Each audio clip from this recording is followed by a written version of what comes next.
Hi, this is Paul Sackis, Good News Broadcast. I'm speaking to Mike Tringale. Hi, Mike. How are you? I'm fine, Paul. How are you? Fine, thanks. You're with the Asthma and Allergy Foundation of America, and Dr. William Berger, who's an allergist and author of a widely acclaimed Allergies and Asthma for Dummies book, okay? And we're going to talk about a new survey shows asthma patients have trouble getting their asthma under control despite availability of treatment. Okay, well, that's not good. So what's happening to these people?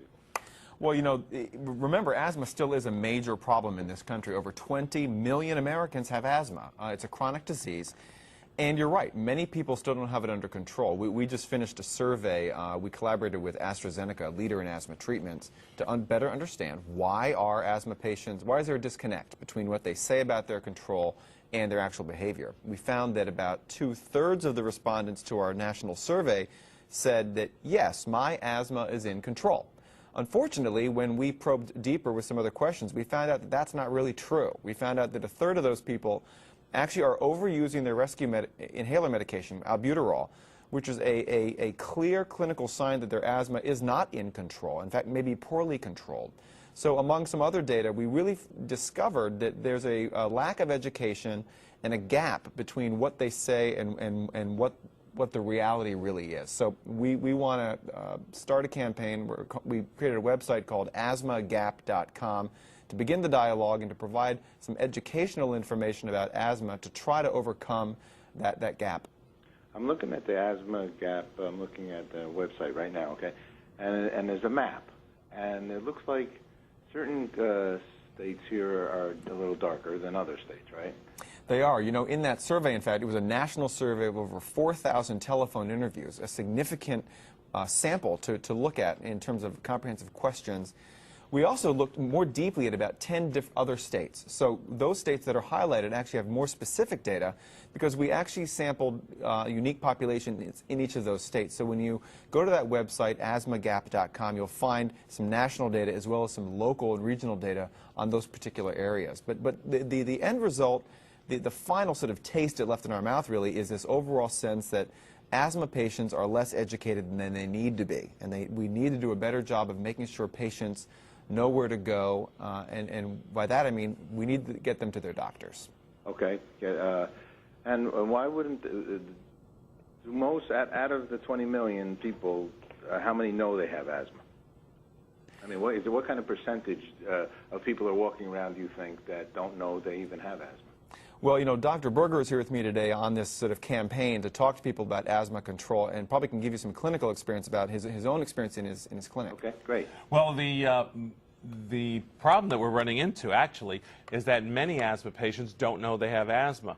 They have symptoms like coughing and wheezing and tightness in their chest and shortness of breath, and they assume that they're out of shape or they're getting colds all the time, or that they're just getting bronchitis. In fact, they have asthma. So the key message is that people who have these symptoms should see their doctor and discuss it with their physician and get diagnosed. Asthma is a serious chronic disease. It is not something you just treat on your own. You go to the pharmacy or the supermarket and buy some cough medicine. And we want people to know that overusing your rescue inhaler, which is usually albuterol, is not the way to treat the disease. It's like heart disease or blood pressure problems. You wouldn't just take your medicine on the day you're going to have a stroke or a heart attack. You take your medicine on a regular basis to prevent those things from occurring. So with asthma, we want people on controller medications to control their symptoms. One of the medicines that I'm particularly excited about is a new controller medicine called Symbicort. Symbicort improves the lung functions of asthma patients within 15 minutes, and taken on a regular basis prevents the attacks, prevents the needless visits to the doctor's office, or even worse, emergency room visits, hospitalizations, and maybe even one of those 4,000 deaths that occur every year in this country with people who have asthma. 4,000 deaths from asthma? Yes, 4,000 deaths from asthma in a year, and many of them could have been prevented if the patients had just seen their doctor, gotten properly diagnosed and properly treated. And very often that may mean seeing a specialist, like you would if you had a heart problem. You might see a cardiologist. For asthma, you want to see an allergist in many cases who can do lung function tests, pin down that diagnosis, identify the triggers, both allergic, like inhalants, pollens, grasses, trees, dust, Fido, the dog, or Foo-Foo, the cat, It's really important that you find out what those allergens are. People do a lot of things sometimes unnecessarily because they really don't have the information they need. And that information is so critical to empower the patients. As Mike says, there's a website where you can get that information. Right. Dr. Berger, let me just ask you one quick question, just because I see here you're from Mission Viejo in California. Were you close to the fire problem? Yeah, unfortunately, I live in Orange County. People know as the OC, and that was one of the sites that had a fire. And you are absolutely right on in that there are non-allergic triggers. We advised our patients to try to do everything they could to avoid the pollutants that were in the air as a result of all the smoke from the fires. We told them to keep their windows closed. We told them if they did have to go out, to not spend a lot of time outdoors, and if they went in their car, to keep their windows closed. But just like any irritant or any allergic trigger, the more you can do to eliminate those things. If you have a cat, for example, to keep it out of your bedroom. If you're allergic to dust, to try and keep the room as clutter-free and as dust-free as possible. But again, all of this requires the proper information, getting the information that empowers you so that you can be your own advocate and lead a life without any restrictions, not sit on the sidelines just because you have asthma. The symptoms of asthma, what are some of the symptoms? The major symptoms of asthma are coughing, wheezing, shortness of breath, tightness in your chest. Many athletes have thought that they were just out of shape. People like Jackie Joyner-Kersee, Olympic gold medalist, or Jerome Bettis, a Super Bowl football player, thought they were out of shape, went to their doctor, had the proper evaluation, found out they had asthma, got on controller medications, were able to achieve great things. So if you're having those symptoms, coughing, wheezing, shortness of breath, tightness in your chest, during the cold and flu season, if you are getting sicker than everybody else, it's lasting longer, you're having coughing or wheezing, you may have infection-triggered asthma. Again, I can't help but reiterate how important it is to go to the website from the Asthma and Allergy Foundation that Mike can tell you about to get the information to help your doctor help you.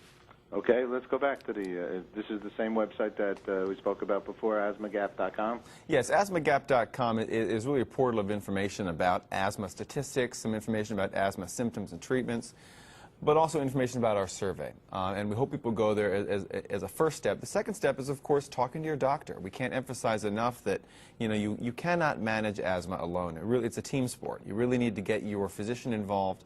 That's the best way to get the best information about prevention and treatment of asthma.